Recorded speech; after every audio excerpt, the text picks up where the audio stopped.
जैसी चीज सस्ती करी, इस पर क्यों नहीं देखते आप? क्या सस्ता किया है? जो गरीब की पहुंच से बाहर है वो सस्ता किया है। मोबाइल सोना सस्ता किया है, हीरे सस्ते कर दिए, चांदी सस्ती कर दी है। गरीबों के लिए खाने को आटा नहीं है, सोने चांदी के भाव कम कर रहे हैं।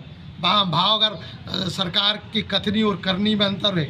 अगर सरकार गरीबों के प्रति कटिबद्ध होती, गरीबों की चिंता होती, तो आटा हमने अभी 6 महीने पहले 10 रुपये किलो लिया है, वही आटा हम आज 48 रुपये किलो ले रहे हैं। कलेक्ट्रेट रेट पे जाइए, तनख्वाह क्या है, गरीब को क्या मिल रहा है? सिर्फ सरकार लुभाने ख्वाब दिखा रही है, इसके सिवा कोई बजट हमें गरीबों के लिए, नौजवानों के लिए, किसानों के लिए कोई हमें ऐसी कोई चीज़ नज़र नहीं आती जिससे कि हम सरकार की पीठ थपथपाएं। मैंने आपसे कहा आटा हम 38 रुपये किलो ख़रीद रहे हैं, आप BHEL की बात कर रहे हैं। गरीब का आटा 38 रुपये, कल 40 हो जाएगा। मैं कंपनी की बात नहीं करूँगा, मैं गरीब की बात करूँगा, मजदूर की बात करूँगा, नौजवानों की बात करूँगा, शिक्षा पे बात करूँगा, किसानों की बात करूँगा जो हमारे अन्नदाता हैं। कंपनियों का तो घाटा और नफ़ा होता रहता है, लेकिन गरीब कहाँ जाएगा? तो ये निकम्मी सरकार ने निकम्मा बजट जिसे कह सकते हैं हम, निंदनीय है।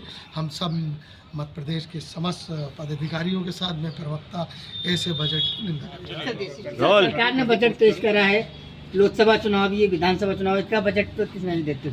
ये सरकारें बजट तो बनाती रहती हैं और सरकार, ये पूरे देश के लोगों को मालूम है कि सरकार उन लोगों को फ़ायदा पहुंचाती है जो कंपनी है। जिस प्रकार से देश को बेचा जा रहा है तो कंपनियों का फ़ायदा हो रहा, आम गरीब का तो हो नहीं रहा।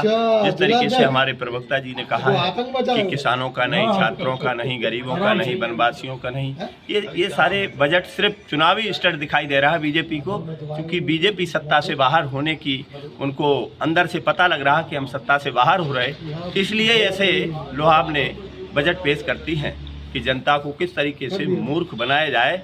अब ये शिक्षित हो रही है, हमारी पार्टी दिन रात काम कर रही है, उनको जगाने का काम कर रही, चाहे आदिवासियों की बेल्ट हो, चाहे पिछड़ों का हो, दलितों का हो, सर्वहारा गरीब लोग हो, उन सबको, उनकी सबकी नज़र अब समाजवादियों की तरफ है। इसलिए भाजपा कांग्रेस दोनों ही एक सिक्के के दो पहलू हैं। हम ऐसे बजट को बहुत धिक्कारते हैं कि गरीबों के लिए कुछ नहीं, मिडिल क्लास को अगर कुछ टीवी, इलेक्ट्रॉनिक सामान सस्ता करेंगे, उससे फ़ायदा होने वाला क्या है? ये देखा जाए कि गरीब के लिए तो रोटी दाल चाहिए, उसको क्या चाहिए? कपड़े चाहिए, रहने के लिए मकान चाहिए। तो देखते हो 80-90 रुपये कुंटल लोहा हो गया, सीमेंट हो गई 400-500। ये क्या है? ये तमाशा मचा रखा है। ये भारत की कंपनियों को, जिस प्रकार से ईस्ट इंडिया कंपनी भारत में आई थी, कुछ चंद लोग जो भारत पर राज्य कर रहे थे, राजे महाराजे, उनको जो परमिशन दिया था, ठीक इसी प्रकार से भारतीय जनता पार्टी की जो मोदी की सरकार है वो कंपनियों को बढ़ावा दे रही। एक दिन फिर भारत को कंपनियों के अधीनस्थ करना चाहती है, कंपनी सरकार बना के उनको सलाम ठुकवाना चाहती है। समाजवादी भारत में ऐसा नहीं होने देगा। लोकतांत्रिक व्यवस्था के तहत समाजवादी चल रही है, भारत के संविधान के तहत। उसको किसी भी सूरत में, हमारे राष्ट्रीय अध्यक्ष की का ये कहना है कि भारत के संविधान की जो मंशा भारतीय जनता पार्टी की है, उसकी तरफ उंगली भी नहीं उठा सकते भारत के संविधान की। अब चूंकि पूरे भारत के संविधान को बचाने की जिम्मेदारी माननीय अखिलेश यादव जी ने ली है, हम उनके सिपाही हैं और हम सभी को इस बजट से वाकिफ कराएंगे कि ये जनता के लिए अहितकर बजट है और कुछ चंद लोगों के लिए फ़ायदेमंद हुआ है। इसलिए हम ऐसे बजट को धिक्कारते हैं।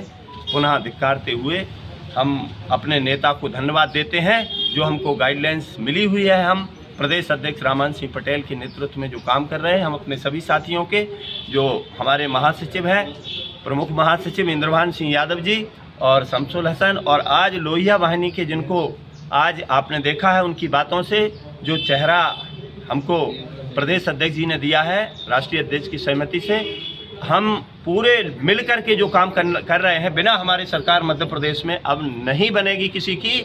और वो कहते हैं देहाती भाषा में कि डोर पगैया मेरे हाथ, बछड़ा कूदे नौनों हाथ। ये सरकार ऐसी कूदती रहेगी, अब हमारे हाथ लगाम आने वाली है। इसी बात से प्रदेश के लोगों को हम आगाह करते हैं, ऐसे बजट को सभी जनता के सामने ले जाकर वो भी धिक्कारे कि उस जनता के लिए कुछ नहीं किया गया। ये कोई बजट हर साल लाते हैं, इस बजट में भी बुनियादी कोई ऐसी चीज़ नहीं है जिसमें गांव गरीब किसान को कोई फायदा मिल रहा है। ये सिर्फ बड़ी बड़ी कंपनियों को फ़ायदा पहुंचाना चाहते हैं, अपने उद्योगपति मित्रों को फ़ायदा पहुंचाना चाहते हैं, और इनका सिर्फ गांव गरीब किसान सिर्फ इनके भाषण तक सीमित है। लेकिन बुनियादी सुविधाएं गांव गरीब किसान के लिए, नौजवान के लिए, पिछड़ों के लिए, दलितों के लिए, आदिवासियों के लिए कोई योजनाएं नहीं है। मैं इसलिए खोखले बजट की कड़ी निंदा करता हूं। मोबाइल टीवी सस्ती हुई है।